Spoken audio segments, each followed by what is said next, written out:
Good evening, or in some cases, perhaps it's good afternoon. Welcome to our Downsizing and Decluttering You Can't Take It With You webinar.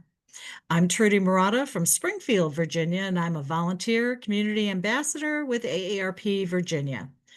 Welcome to our webinar this evening, and thank you for joining us.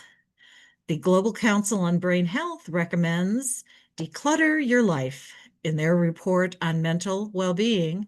And a recent survey found that the number one thing that impedes people in leaving their homes and or getting health care into their homes is that they simply have too much stuff.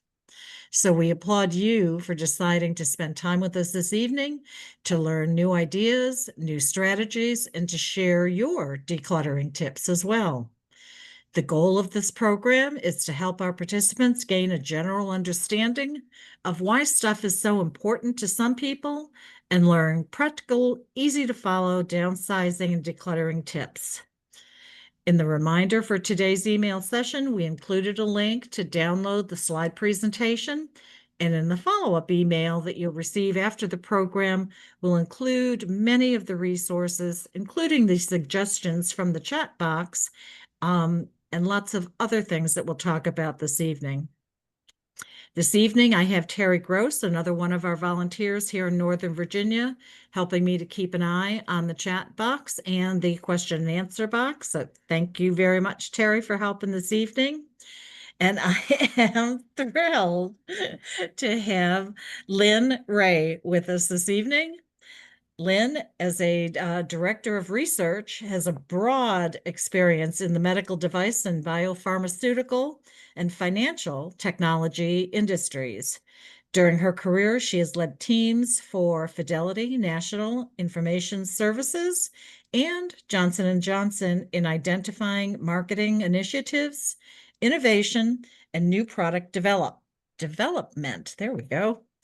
Lynn began her career as a research consultant in the healthcare industry, and as an academic scientist, she holds a degree in biology and an MBA from the University of Delaware.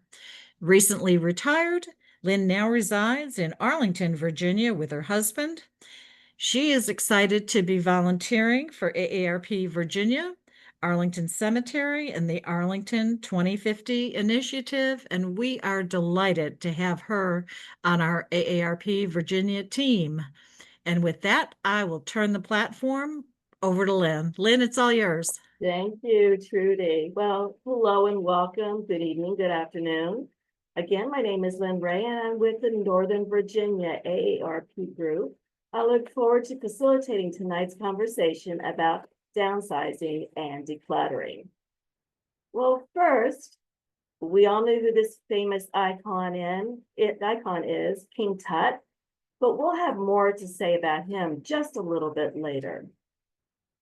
So AARP created this workshop because we wanted to help. In this session, we're going to cover a lot of ground. We want to help everyone get a general understanding of why stuff can be so important to us, but then also to learn some practical, easy to follow downsizing and decluttering tips. We hope you have some fun tonight and that we may share a few laughs and suggestions from each other about how to donate things. So 2011, as we look at this graph, marked the beginning of a change in kind of the dynamics of aging, with more than 10,000 people turning 65 every single day in the US. And that's anticipated to continue for the next 20 years. So right now, where 15% of America is over 65, in 4 years, it's anticipated to be 33, a third over the age of 65. At this point, this is going to become the largest, most powerful buying group in America. So let's start with generations and their stuff. This may be the last time that we'll have these 4 generations alive at the same time. First, the silent generation, born 1928 to 1945. Baby boomers, 1946 to 1964. Gen X's, 1965 to 1980. And the millennials, 1981 to 1996. For our older groups, these first two, the age gap between their parents and themselves is typically about 20 years. But for those Gen Xers, they are 30 to 35 years older than their kids. So already kind of a different dynamic. The two older generations have the most stuff. They've had a lot of times to accumulate it. And both generations want to pass it down to that next two generations. But what we found is they're very distinctly different groups, both socially and financially. We are often shaped by the events we've experienced. So let's just ask a question of our participants. If you could put this in the chat. The question is, what event might be symbolic of the lives of that silent generation, 1928 to 1945? Think about it. What events might have been symbolic? And if you could place it in the chat, we'll give everyone just a few minutes to answer our question. And we've got the Depression, world wars plural, I think is the better answer. Okay. 1928 to 1945. World War II and Depression are all the ones that are coming up. Korean War. Moving to the suburbs. Yeah. Wars, poverty, and lack of food. Mhm.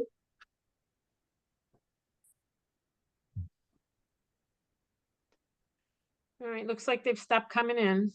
Okay. A similar question. Think about the baby boomers. They were born between 1946 to 1964. What events might have been symbolic for this generation?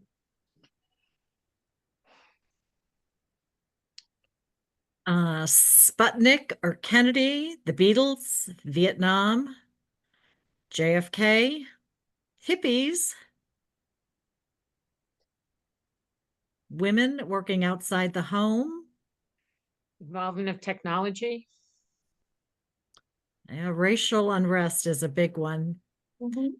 Some of the best Music. music ever. Desegregation of schools, single parents. The interstate system. That's the first time I've seen that, and that is absolutely correct.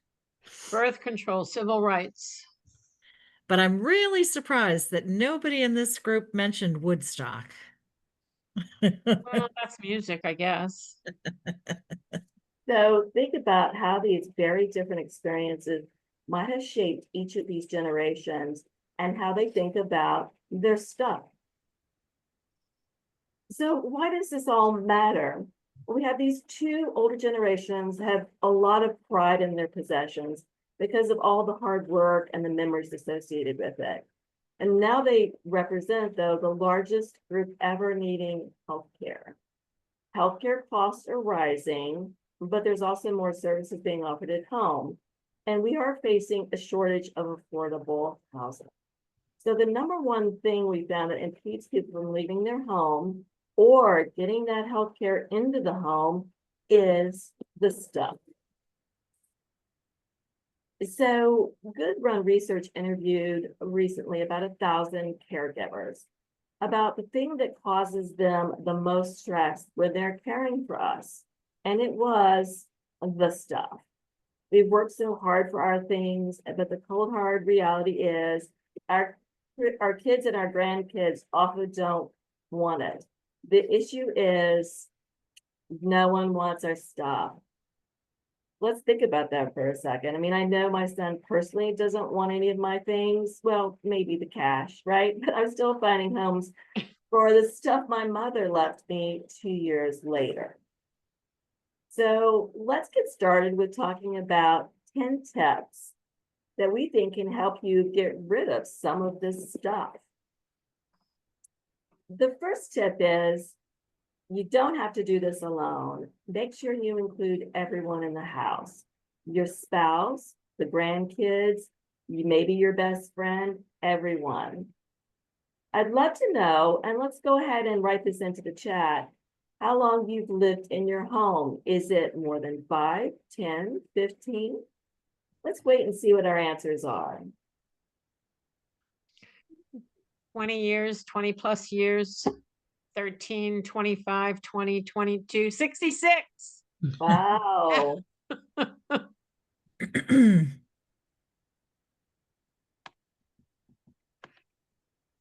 Well, some of us have lived in our homes more than 50 years, as we just heard.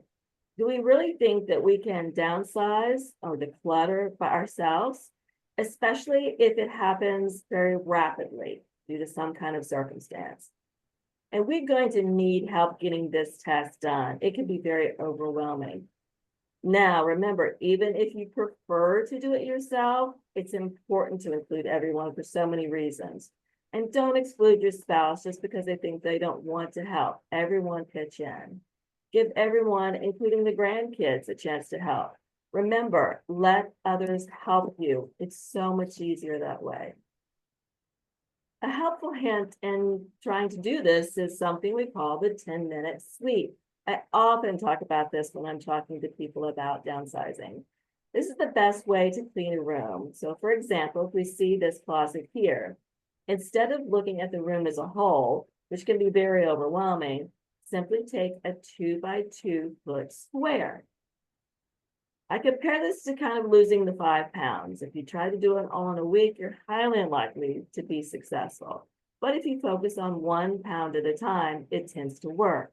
So have all those members of the family we talked about pick a 2 foot by 2 foot square. And everyone cleans for 10 minutes. No more than 10 minutes, no less than 10 minutes. The trick is try to do this for 10 minutes every night. Maybe it's when your favorite show before it's about to come on, or after the news in the evening. Stay consistent for at least 5 nights a week. Every week. Remember, it's taking baby steps, but it's being consistent. And you'll see how your home will start to look clear even within a couple of weeks. The next is unpacking those bags. What's the proper way to unpack a bag after vacation? Well, we often hear 2 answers. First is immediately when you get home, which is not me. Our second is right before you go on to the next trip. Well, think about all the bags you bring into your home. Think about just those grocery bags. When you come home, it's important to unpack them immediately. The same holds true for any bag you bring in. Do not put that bag down. If you put it down, it'll end up staying in that corner. Always unpack your bags immediately. So if we're unpacking our bags, the next tip, number 4, is everything has a home. Don't let your stuff get brought in and then start to stack up. Put everything where it's supposed to go. Groceries are in the kitchen, tools in the garage, clothes go into the closet. Which brings us to a very great rule. Equal in, equal out. Equal in, equal out means that when you bring something new into your home, something of the same size must come out. Something I found very helpful.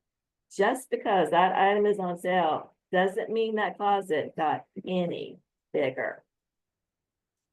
For the next one, the 4-pile sort. So we've started our 2x2 squares.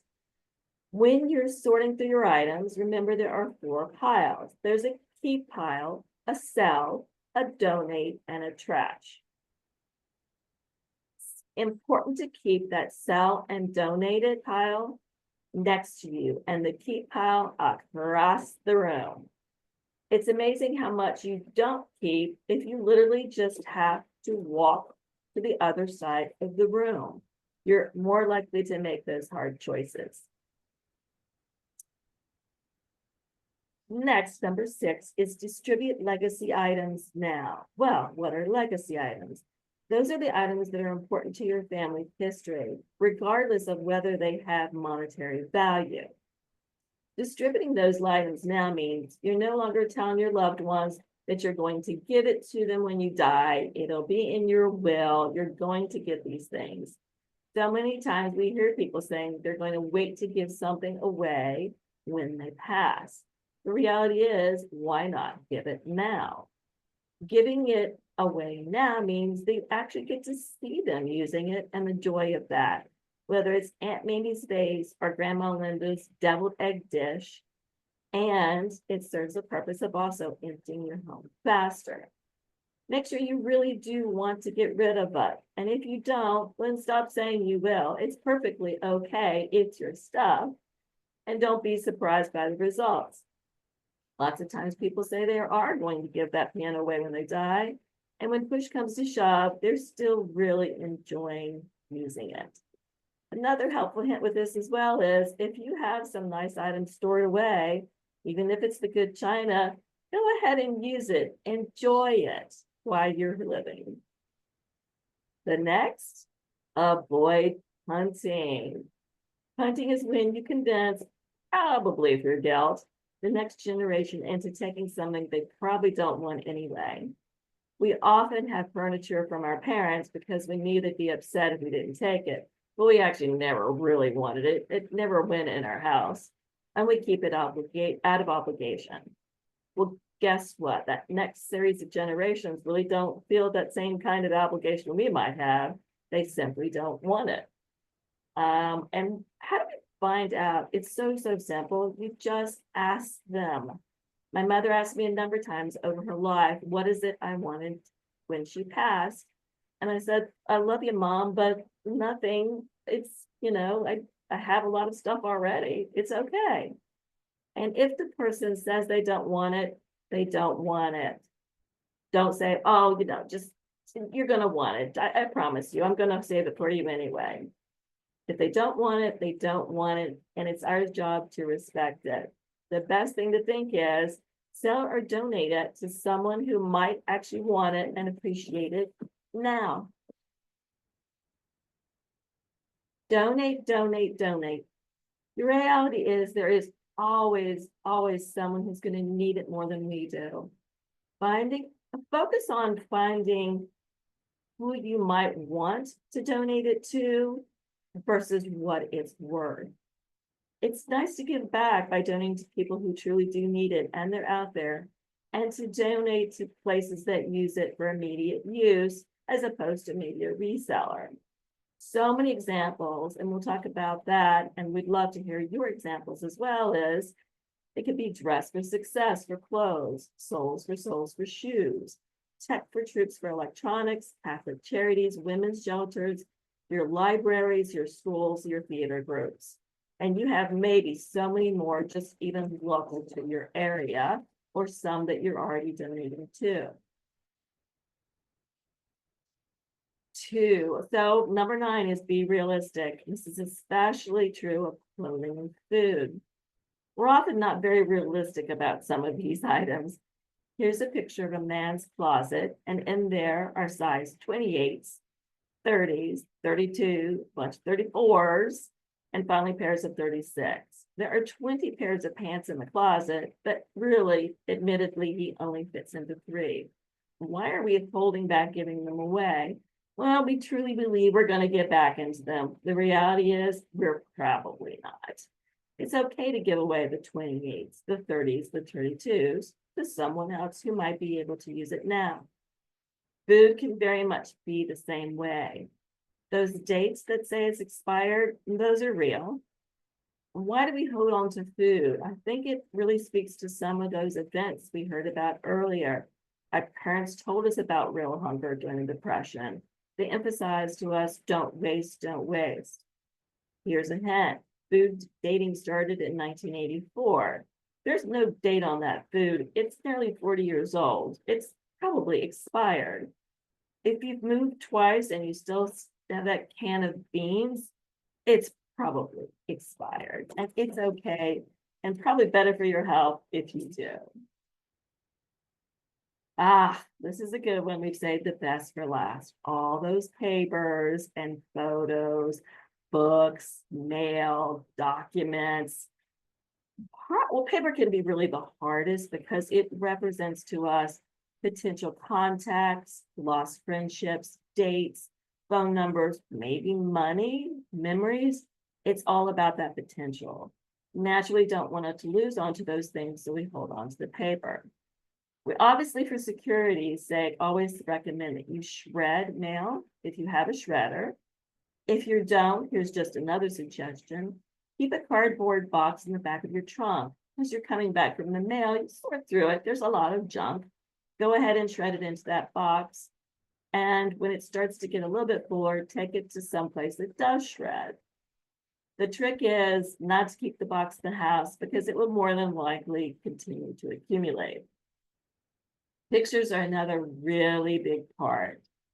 Let me just tell you, really, truly do not have to save all those pictures. I know it's so hard, but if you don't name the names of the people, the places, then you really don't have to keep it. We do suggest this is a potential help. Keep 100 pictures that you like.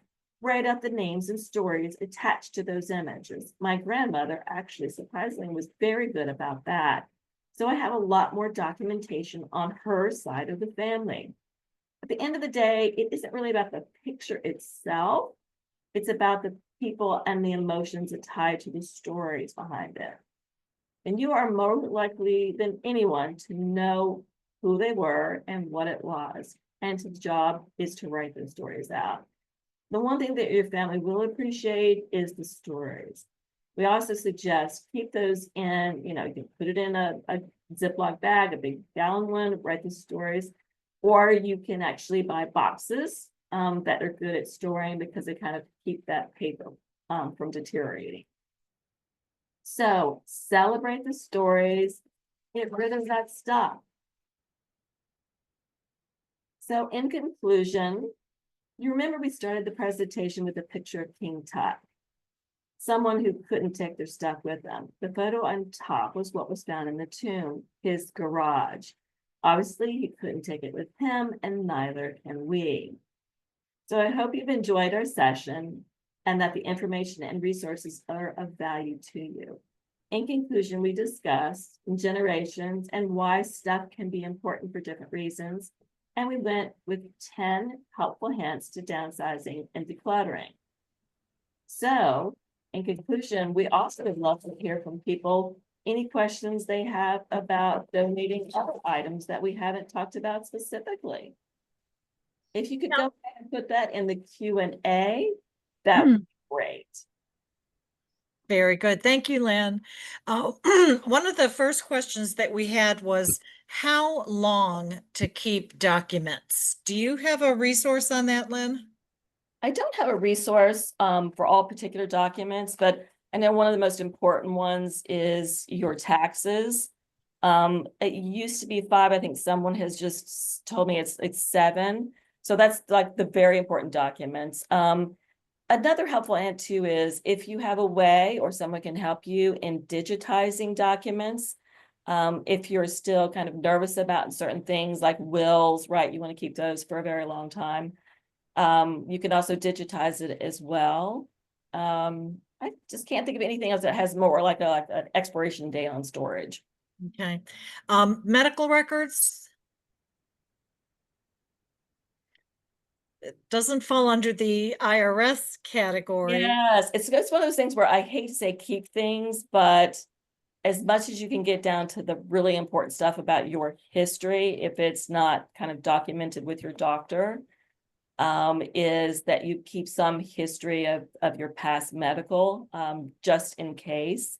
Obviously, your relatives don't have to save that once you're passed, but it's just all that history that you might want to just keep a little bit closer. Yeah.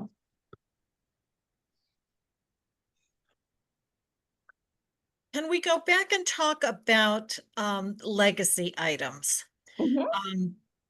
This particular individual in our audience is talking about selling legacy items and how to get value for those types of things. Your thoughts? So you can, it depends on what the item is. It's kind of a broad question. So let me take some examples. Like if you think something is truly antique, there are dealers who can, buy it from you. Remember, you're not always going to get the full value because they again have to sell it.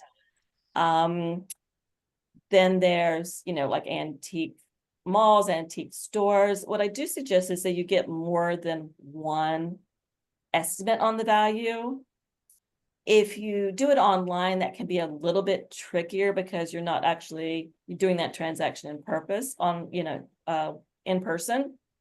So just try to find somebody reputable, and you can ask local antique dealers who they think are more reputable to do that. A little help with like other legacy items. We've talked about military items. Those are great things to actually ask museums about. So you don't get anything from it, but you get, the pleasure of knowing that it's going to be seen by many people as part of a larger story. I think books, we talked about books. Can resell books or consider donating them to your local library, or schools or shelters, depending on what the type of book is, again, so that others can really enjoy that. Let me see. Trudy, you think I've Somebody also put in the chat that some food pantries also have small carts with free books for their clients. yes. You might want to look at donating novels and things like that to a food pantry. Mm-hmm. And some of the legacy items like crystal, china, silver, there may be consignment shops in your local area Yeah. would accept those. But sometimes we have to get past the idea of selling these items and just know that if you donate those items, someone else is going to get an awful lot of joy and benefit from them, especially someone that may not have much. Or that has, come to this area with very little, with, just a suitcase or a backpack in hand. So sometimes we need to get past the thought of the monetary value of something, and just know that someone else can use that item regardless of what the physical wealth is. And if you've donated enough stuff, you can take the value as a tax deduction, so you will get possibly money back in that way from your taxes that you've paid out if you have enough deductions. Our next question.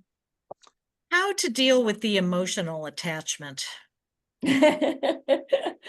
Well, this is what the game I play with my husband is. One example is, as I'm trying to take it out of the house and he wants to bring it back in, I just always have to remind him there is someone else who's really going to enjoy it. We're no longer enjoying it, or we need to downsize or whatever.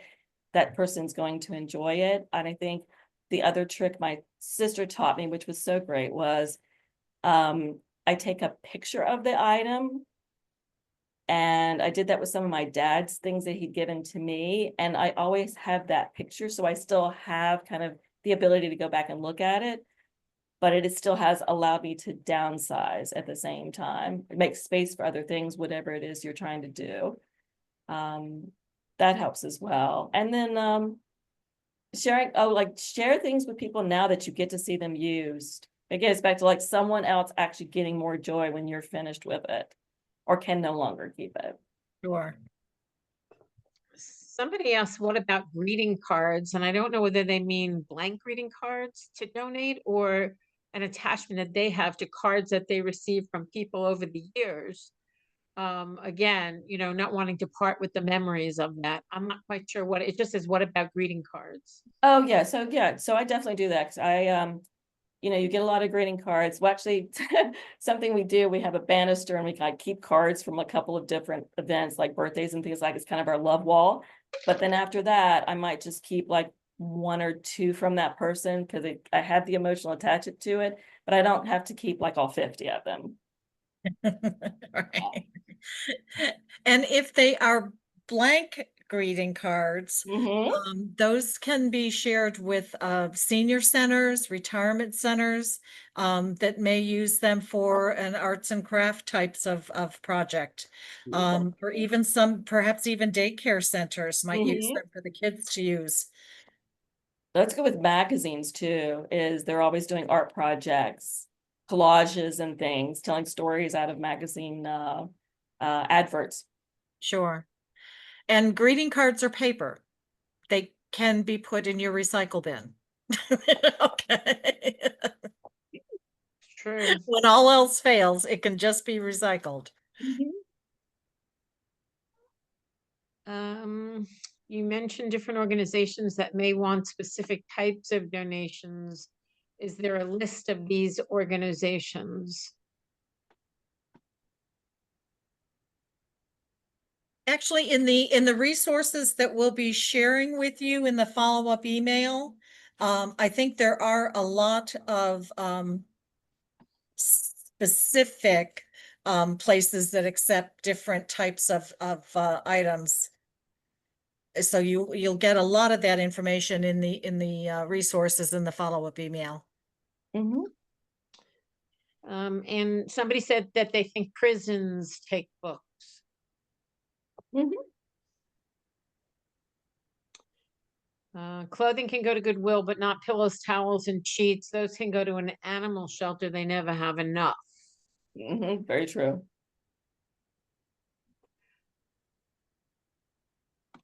Um, Like home items, that's a very good one. We often talk about home items like that.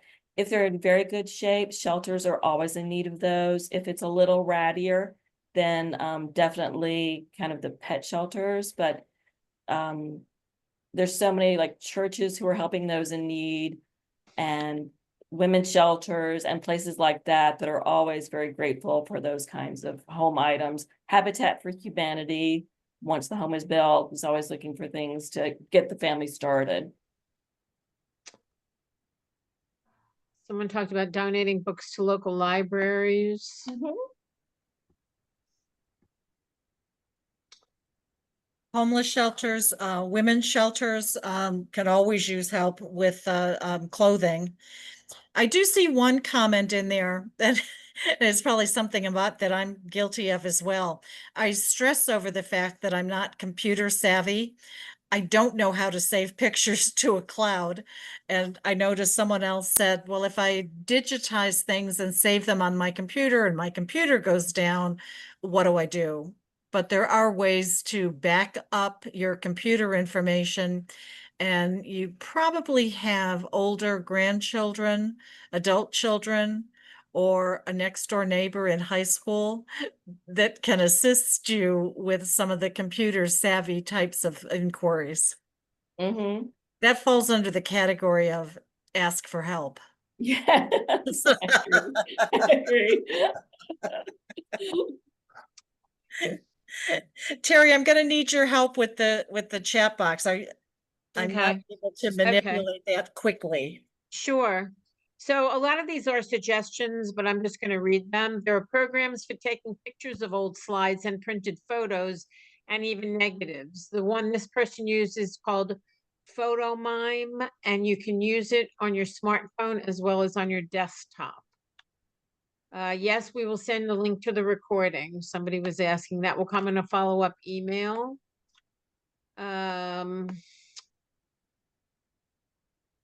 Many veterans, oops, sorry, I scrolled too far. Um, Many veterans organizations will accept clothing, furniture, household goods, etc. Mhm. Catholic charities. Yes, I called our library. They have multiple branches. They told me to bring all our books only to the main branch, and anything not,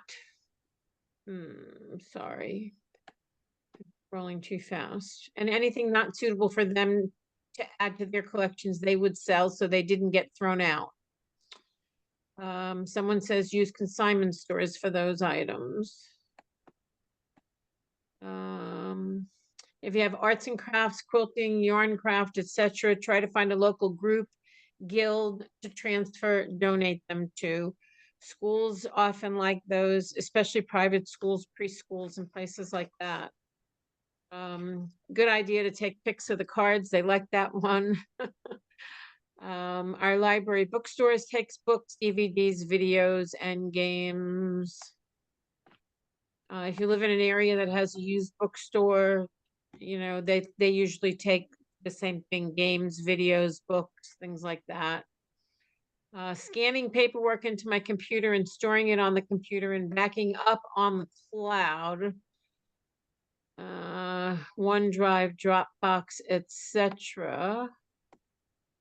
And then shredding the paperwork is helpful for me. Mhm. Send books to nursing homes. For cards, instead of taking photos, scan them and store them on a disk or computer storage. Donate to fundraisers.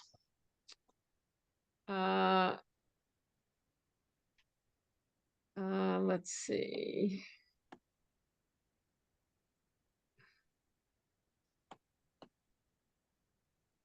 My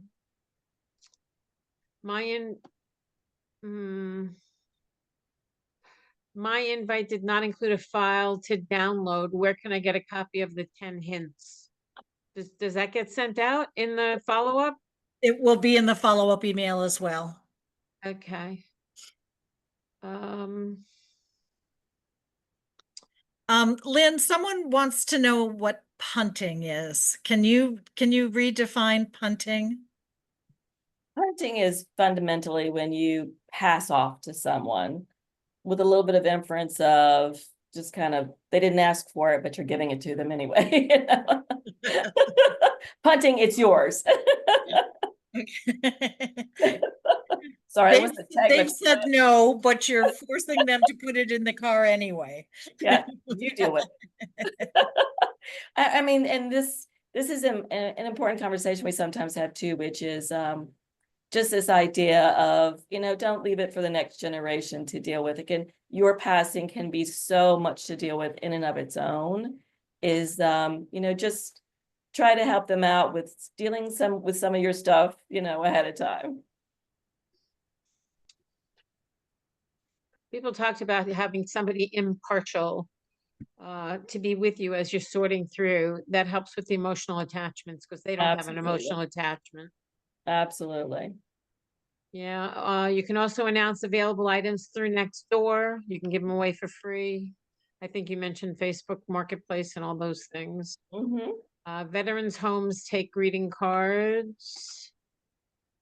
Terry, I see someone is asking what to do with old, large paintings of family members in uniform. And that's something we had another discussion about, the possibility of donating an item similar to that to a local community theater group. May have uses for that. Lynn, any other ideas? So if they're in uniform, depending on your locale, if there's, you know, just ask the museum if there's a museum nearby. Museums. Or always the theaters are going to love to have, we talked about this, like items from the home, like they're always looking for chairs and tables and a lot of clothing as they're dressing apart. Paintings could be one as well, but because you said they were in uniform, it just made me think, consider the idea that it might be something that a museum or your, like, especially your local museum might want to have. Even if they don't have a local museum, if they reach out to the Smithsonian, they might want it. Yeah. Someone said, I took a card with my mom's signature on it and got a tattoo at age 65 after she passed. I have to say, my daughter did that with my mother's signature.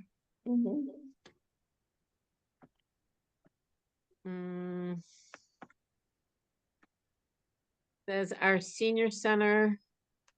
Our senior center just put out a request for yarn, so a great way to clear your stash.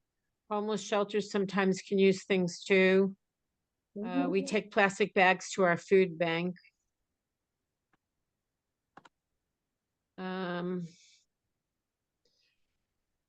Does the follow-up email have resources or guidance on how to sell items? It does have a list of different organizations that you can potentially use, and it's going to be a little more around like your Facebook next door, your Craigslist and things like that. And with those, always you want to be a little more cautious about how you exchange items. Just be mindful about how and where you do that. But for the most part, our list is mostly a donation list. Someone suggested Value Village and Purple Heart, saying they believe they both pick them up at your home. A limited amount of clothes, towels, etc., can be ragged out and burnt through in the cleaning process. Okay. There's a question about musical instruments. Lynn, any ideas? So musical instruments, if you have a local music shop, it's okay to tap into those. Again, if there's, you know, a child who needs one, they can be very expensive.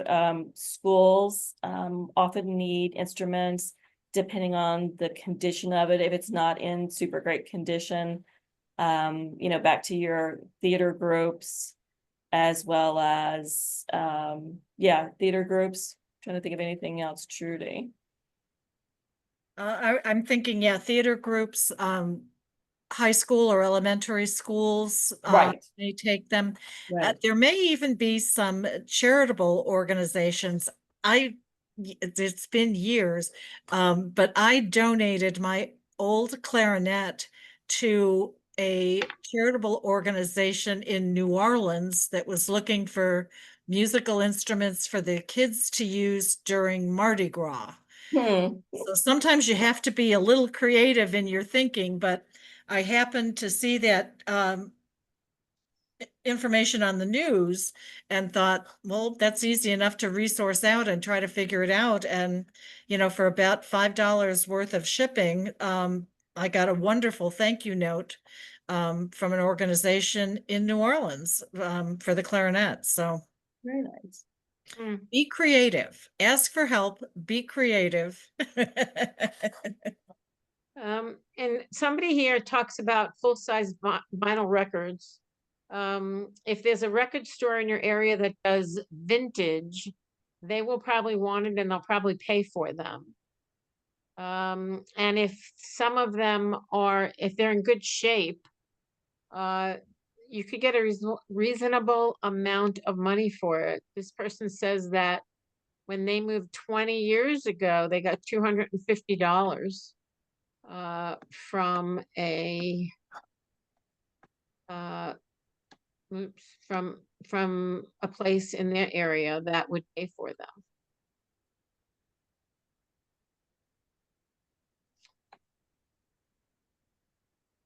A lot of these are just repeats, so I'm just kind of scrolling through here.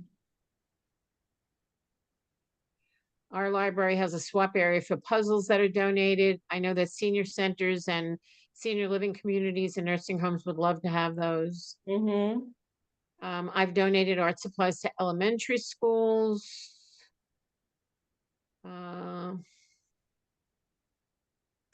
How to find out who shreds. Generally, realtors in your area are going to hold shred events after tax day. Yeah, check your county. There's often recycle days. Yeah. Cans of paint can be donated to theater groups.